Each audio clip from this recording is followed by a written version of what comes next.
우리가 계속해서 예수님께서 갈릴리 지역, 갈릴리 호수를 주변 그 지역, 갈릴리 지역에 계속해서 사역하시는 그런 내용들을 계속해서 우리가 살펴보고 있습니다.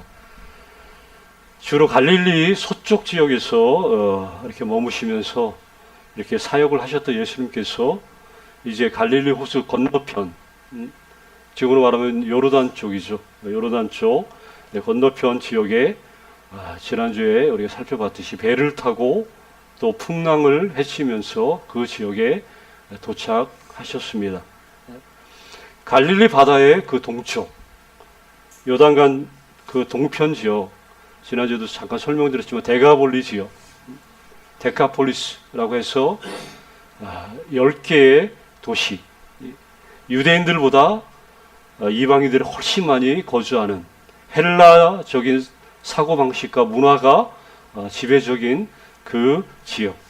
그래서 이 지역은 유대인들이 먹지 않는 돼지를 키울 수 있는, 어떻게 보면 그쪽 지역에서 어떻게 보면 유일한 지역과도 같죠. 예수님은 언제나 그랬듯이 그분의 발걸음은 무의미한 발걸음은 언제나 전혀 없다는 것을 우리는 잘 알고 있습니다. 그래서 이 땅이 어디든 유대인들이 생각하기를 그 땅은 이렇다 저렇다, 그들은 정죄하고 그들은 자기의 생각 속에 그쪽 땅에 대한 어떤 이미지들을 다 갖고 있지만 예수님은 전혀 상관없이, 그리고 예수님이 그 땅을 밟고 있다는 것, 그렇다면 그 땅은 함부로 평가하고 속단할 수 없는 그런 땅이 될 수밖에 없다는 거죠. 이게 참 신비. 하나님이 계신 곳, 그분의 발걸음이 머무는 곳은, 그곳이 어떤 지역이라 할지라도 그곳은 하나님의 나라가 되어지는 것이죠. 온 땅에 아픔과 또 치유가 필요한 그런 땅들이 많이 있죠. 그런데 그곳에도 변함없는 주님의 그 발걸음, 이것들이 그 땅을 얼마든지 새롭게 할 수 있고 얼마든지 회복시킬 수 있다 하는 거죠. 이 데가볼리 지역, 거라사, 특히 그 장소에서 주님이 그쪽을 의도적으로 가셨다는 것 자체가 우리에게 큰 울림과 어떤 메시지를 당연히 주는 거죠. 자, 이 지역에서 주님이 제일 먼저 만난 사람이 오늘 본문에 나오죠. 만나도 하필이면 누구예요? 귀신 들린 사람. 근데 귀신 들렸는데 단순히 그냥 귀신만 들린 게 아니라 여기 많은 귀신이 들렸다고 소개를 하죠. 우리는 알 수 없어요. 도대체 어떻게 한 사람 안에 저렇게 수많은 귀신이 들어갈 수 있을까? 우리는 그걸 알 수 없지만, 근데 이 사람에 대한 좀 더 자세한 소개가 세 가지가 27절에 나옵니다. 27절에 보면 그 사람은 첫 번째, 오래 옷을 입지 않고, 두 번째, 집에 여기 거하지도 않고, 세 번째가 여기 무덤 사이에 거하는 자다. 그러니까 이 사람에 대해서 세 가지를 소개를 하고 있죠. 뭐 간단하게 살펴보면 그 사람이 여기 오랫동안 옷을 입지 않았다. 의복이 벗겨졌다는 것은 정죄를 당하고 있다라고 하는 것을 암시하는 것이죠. 이미 그 지역 사람들로 하여금 정죄를 받고 있는 사람. 사탄의 세력은 항상 그렇죠. 언제나 사람의 부끄러운 그런 치부를 드러내게끔 이 부분을 치명적으로 공략하는 세력이 바로 어둠의 세력들이죠. 두 번째, 여기 집에 거하지도 않는다. 뭐 스스로 집을 나온 것은 아니지만 돌아가지 못하는 것으로 여겨지는 것이죠. 집은 있는데 돌아갈 수 없는, 성경적인 의미로 볼 때 돌아간다는 것은 뭐 마음의 어떤 변화라든가 어떤 회개 그리고 용서 받았다는 것을 표현할 때 우리가 돌아간다.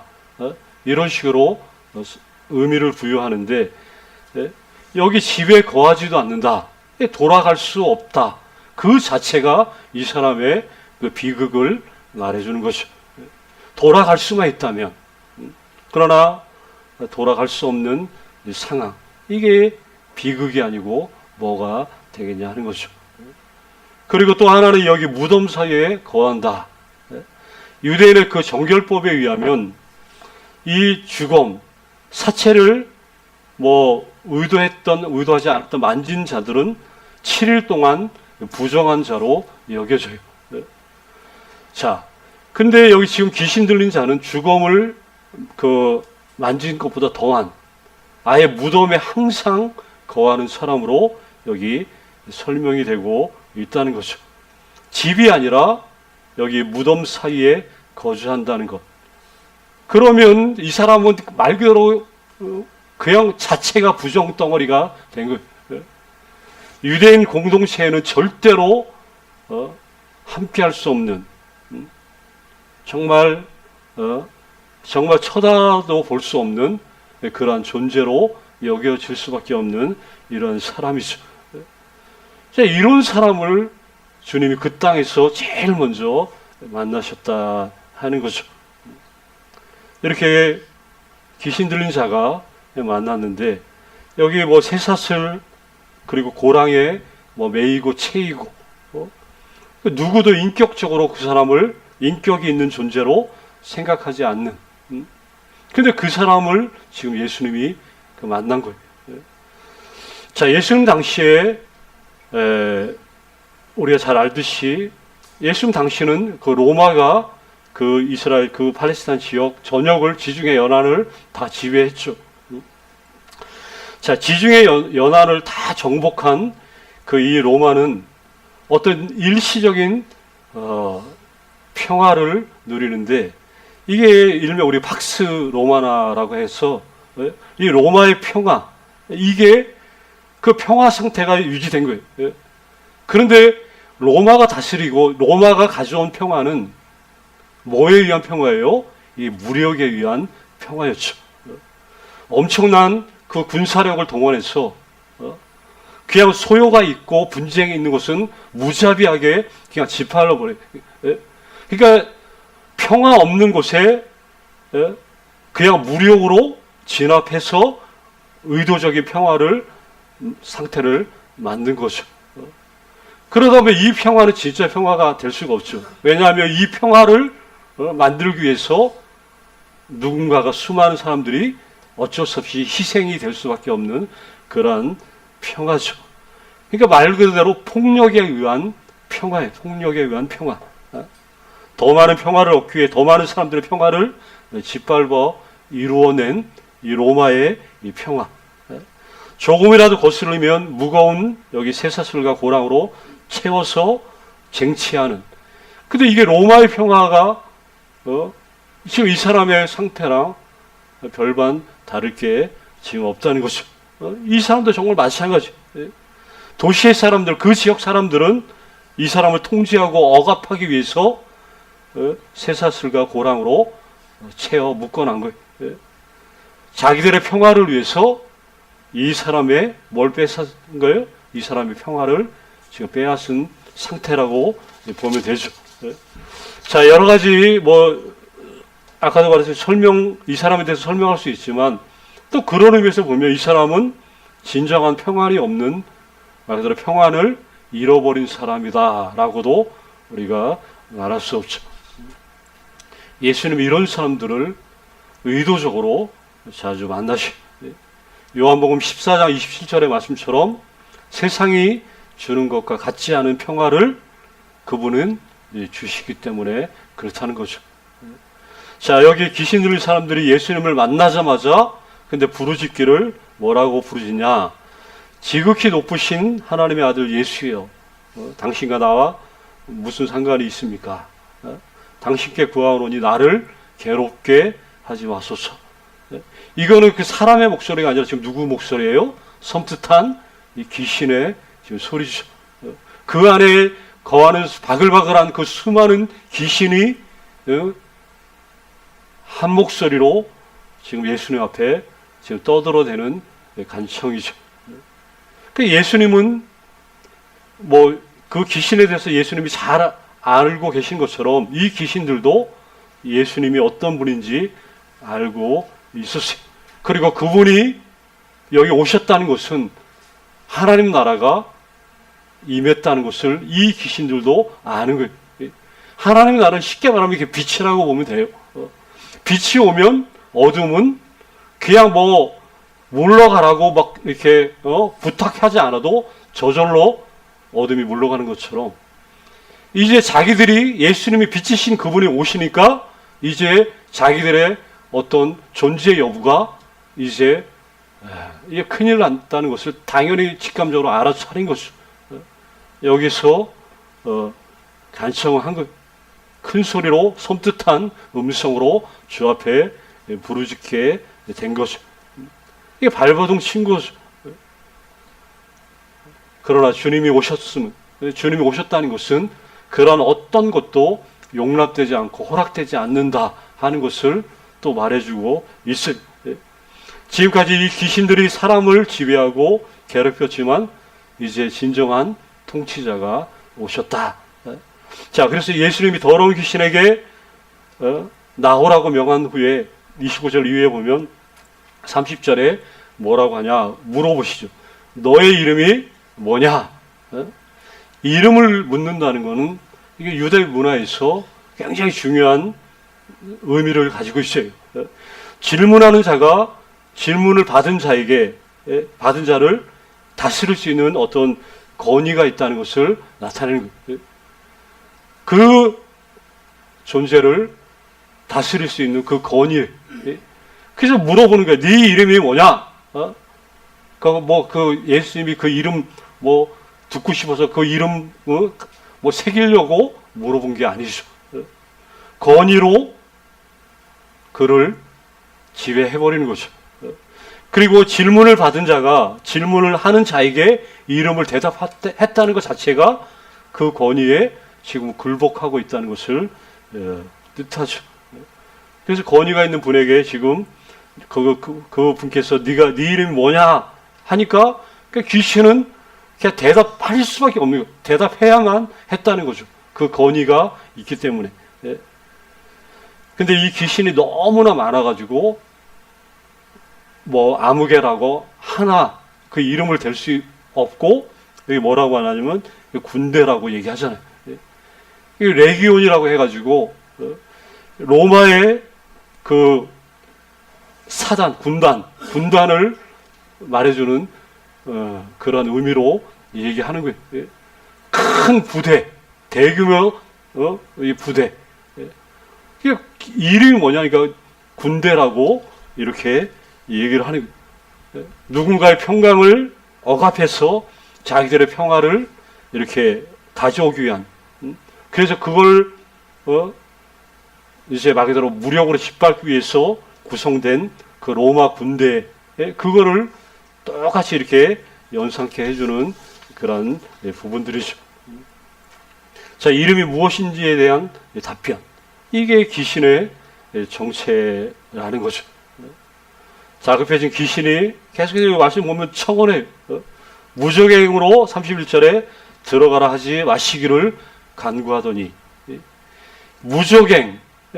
무적행만큼은 들어가게 하지 말게 해달라고 빌고 있어요. 귀신도 그것만큼은 정말 들어가고 싶지 않은 곳이라는 것이죠. 무적행이라는 말은 자체는 그냥 심연이라고 보면 돼요. 심연.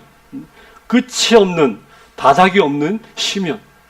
한번 던져지면 끝도 없이 계속 빠져드는, 떨어지는, 정말 무시무시한, 헤어날 수 없는. 그러니까 한번 빠지면 신의 도우심이 없이는 결코 헤어나올 수 없는 장소가 무적행이죠.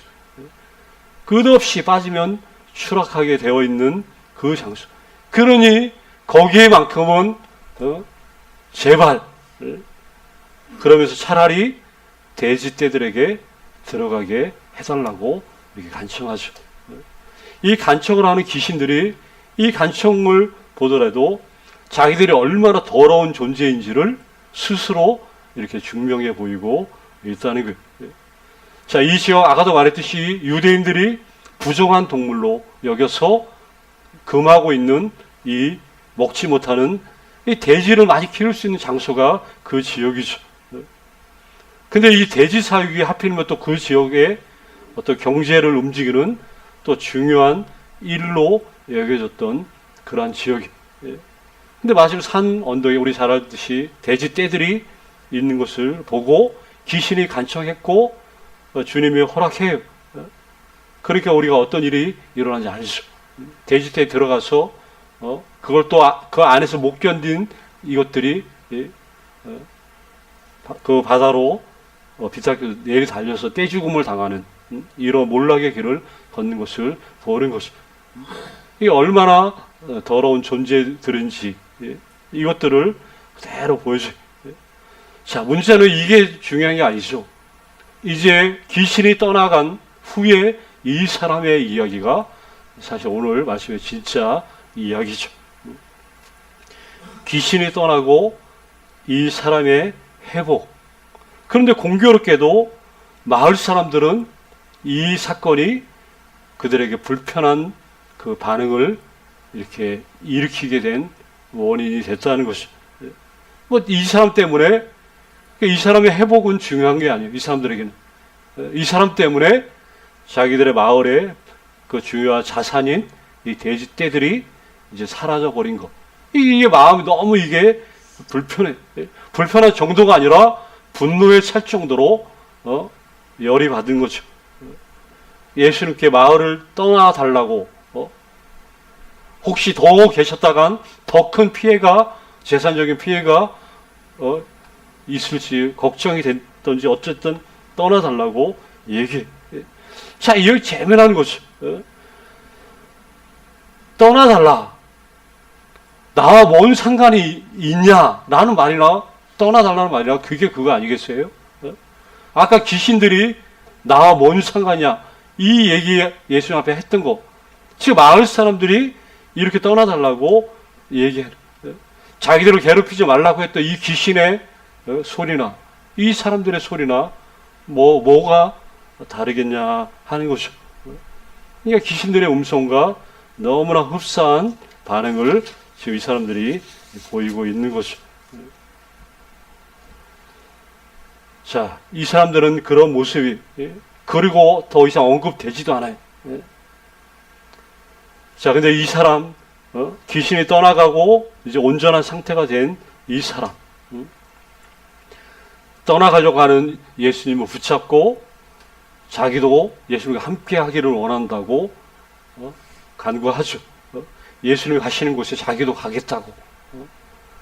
근데 예수님이 오히려 뭐라고 말씀하셔요? 오늘 제목처럼 집으로 돌아가라. 집으로 돌아가라고 얘기해요. 오랫동안 잊고 있었던, 버림받았던, 돌아갈 수 없었던 집으로 돌아가라. 무덤 사이에 거하지 않고 강야에서 더 이상 배회하지 않고 이제 집으로 돌아가야 한다는 것이죠. 이제 그의 마음에는 이전과 같지 않은 이제 생명의 주님이 자리 잡게 된 새로운 사람으로. 그래서 39절 예수님은 하나님이 너에게 어떻게 큰 일을 행하셨는지 이제 말해라. 돌아가서 말하라고 이제 명령과 함께 그를 돌려보시는데 이 명령이 이제 그의 마음속에 그의 삶의 존재 이유가 된 거예요. 그 명령 때문에 이제 자기는 이제 어떻게 살아야 되는지 그 해답을 얻게 된 거죠. 여기 말하라. 다른 말로 말하면 전파하라 그 얘기죠. 이방인들이 더 훨씬 더 많이 거주하는 그 요단 그 저편에서 갈릴리 호수 그 건너편 이 데가볼리 이 지역에도 이제 메시아가 오셨다는 이 사실을 말하는 자로 이 사람이 부름을 받고 주님은 그를 그렇게 보내셨다는 거예요. 이게 엄청난 사실이죠. 귀신 들려서 그랬던 사람이 이제 메시아가 오심을 얘기할 수 있는, 그가 자기가 직접 경험한 그 분에 대해서 알릴 수 있는 그런 사람으로 변화됐다는 것. 새로운 정체성, 주님과 함께 하신 이곳, 말 그대로 새로운 회복과 또 사명을 부여받는 그 사람에게 기회의 땅이 되어진 거죠. 자, 이 이야기를 곰곰이 생각해 보면 이 이야기는 결국 누구 얘기예요? 이게 우리 얘기란 얘기죠.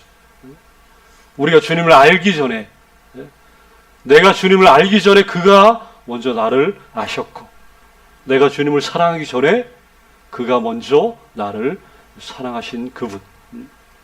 어둠 가운데 이렇게 평화 없었던 우리의 삶 가운데 어느 날 그가 먼저 오셔서 주님을 만난 자로, 주님을 아는 자로 이 땅에 나를 먼저 세워 주셨다는 거죠.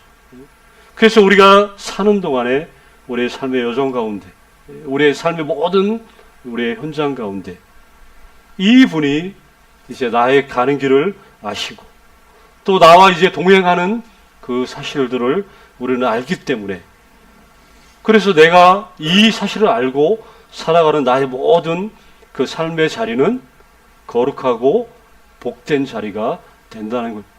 내가 가정에서 또 일터에서